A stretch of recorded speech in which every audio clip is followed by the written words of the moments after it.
Well, we're about to start working on a 74 H2 engine. This is an engine that I got with a motorcycle that I bought several years ago. It was rebuilt about 20 years ago and sat in the garage ever since then. Only run a couple of times. So we're going to see what we can do with it. It's in pretty good shape. I took it apart for the first time a few weeks ago. As you can see, the pistons are in really good shape, and we're going to take it and clean everything up and see how it goes. Cylinder is also in pretty good shape. This one here has a bit of scoring in it, but I think it's fine. So we're going to clean all that up and see what we can do. We're also going to try our hand at some polishing, see how this goes. I have some polishing tools we're going to try out. I'm going to try it on this. This is kind of a before shot. See how it goes. I've already tried it in on the top here, and I got a little bit more, but I'm going to start, this is just using the polishing wheel, but I'm going to actually start using some sandpaper, starting at 400 grit, working my way up, and then finishing off with the polishing tool. So we'll see how that looks when we're done. So we're going to try polishing this guy up. This is a generator cover and a pickup cover for the H2.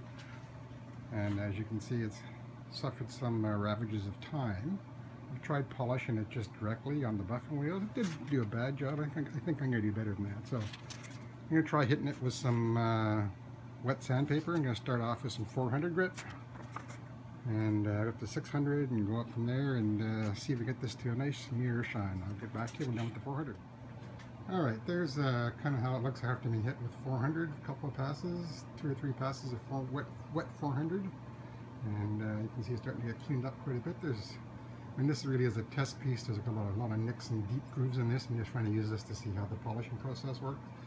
This won't be the final piece I'll use, but this is a good test.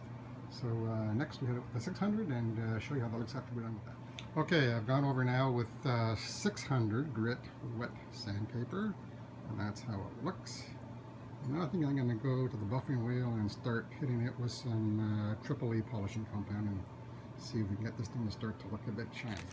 So here are the polishing compounds we're going to use to do this cover. We start with the brand Triple E, which is the coarsest. Then we're going to move up to the white diamond, which is the next finer, and it restart bringing the shine out. And we're going to finish it with the red rouge, which is the final polishing compound. It's a very fine compound. It should really make it, give it a mirror type finish. So let's see how that looks. So this is after hitting it with the Triple E compound, which is the coarsest compound we're going to use in the polishing wheel. Next we're going to go to the diamond compound, which should make it even shinier. Looks pretty good, getting there. Oh, this is after the diamond polish, and you can see it's pretty much mirror-like. You can see yourself in it now, so I think we're in good shape. So here we go. Now I've hit it with the rouge polishing compound, which now has really given this thing a nice shiny mirror finish. It's looking really good. So that stuff works pretty good. I think I can improve my technique a bit, but you can see my reflection in there, so I think that's it's pretty nice. Well, that's it for now. I'll get back to you for the next thing.